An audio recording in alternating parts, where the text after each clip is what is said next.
Orain Apache bi, MySQL eta PHP5 instalatuta daukagunez, WordPress instalatuko dugu. Lehenik eta behin, WordPressren webgunera joan behar gara. Eta hemen zip paketea deskargatu. Nik mahai gainean utziko dut.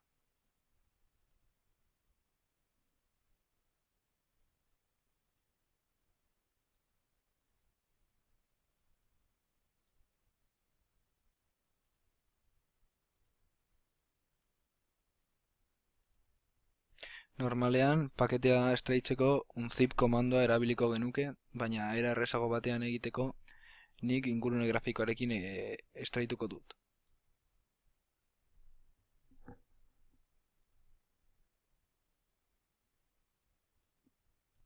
Behin karpeta deskonprimituta daukagula, bar 3 bikoitza karpeta direktoriora kopiatu behar dugu. Edo mugitu.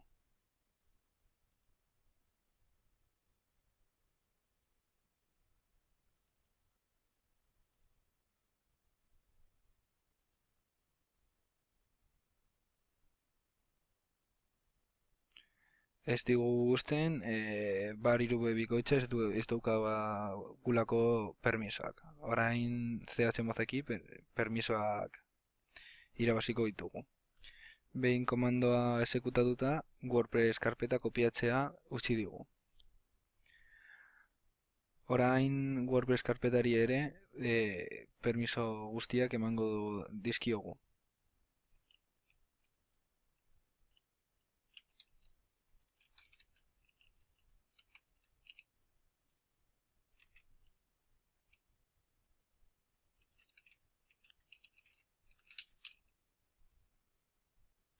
Behin WordPress instalatuta daukagula, datu base bat sortu behar dugu.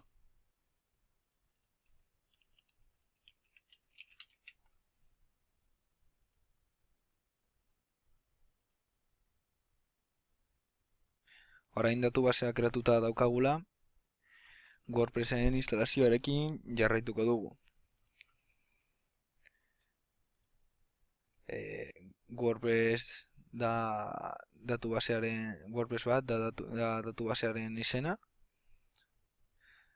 Gure usuario de MySQL usuario da root. Nire pasahitza da hau.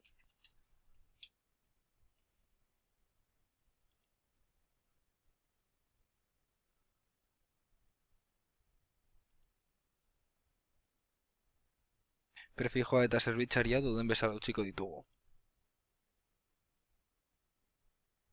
Orain instalazioa ejekutatuko dugu. Hemen web orriaren izena jarriko dugu.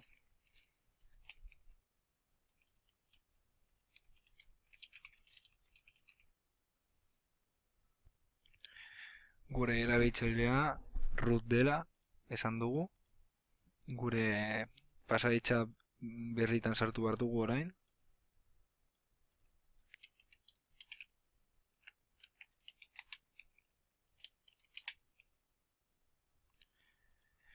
Hemen gure posta elektronikoa jarri behar dugu.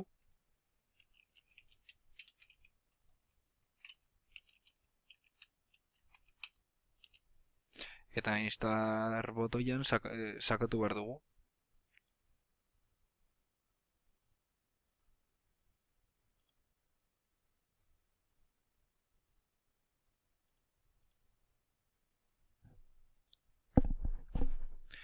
Bueno, hau da gure WordPress panela. Orain WordPress panela nola doan azalduko dizuet. Hau entradas edo sarrerak euskeraz da blog moduko bat. Zure sarrerak idatzi dituzu. Hemen kategorietan zure sarrerak zelkatu aldituzu kategoriataz. Eta hemen etiketetan zure sarrerak identifikatu aldituzu etiketekin. Hemen medio atalean gure web orrian daukagun media guztia gordetzen da, baita argazkiak, bideoak. Hemen orrialdeetan edo pagina zerderaz gure orrialdea hainbat pagina estatikoetan sailkatzen du. Hemen komentarioetan gure bisitanteak jarritako komentarioak ikusi alditugu. Baita kendu edo editatu edo erantzun. Hemen aparientzia edo itxuretan gure web horria pertsonalizatu aldugu hainbat temekin. Orain demostratuko dut nola aldatzen den webgunea tema aldatzean. Hau da gure web horri orain.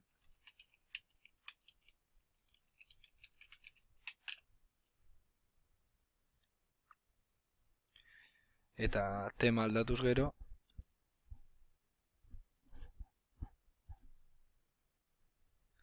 web horriaren diseinua aldatzen da.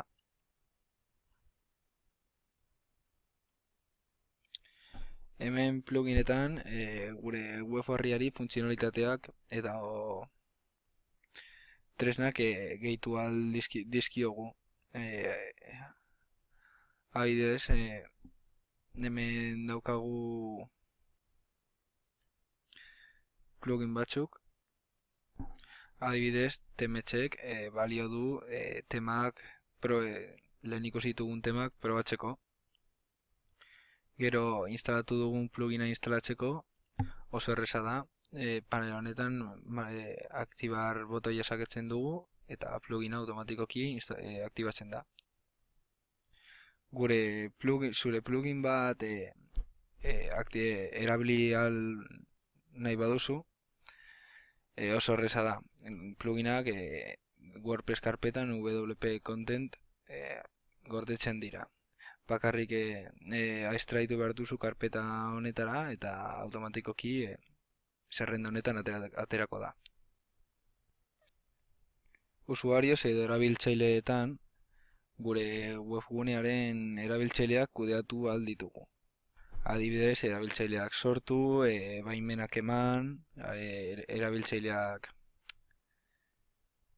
ezabatu beste gauza batzuen artean. Hemen zein akontu mota den erabaki aldugu.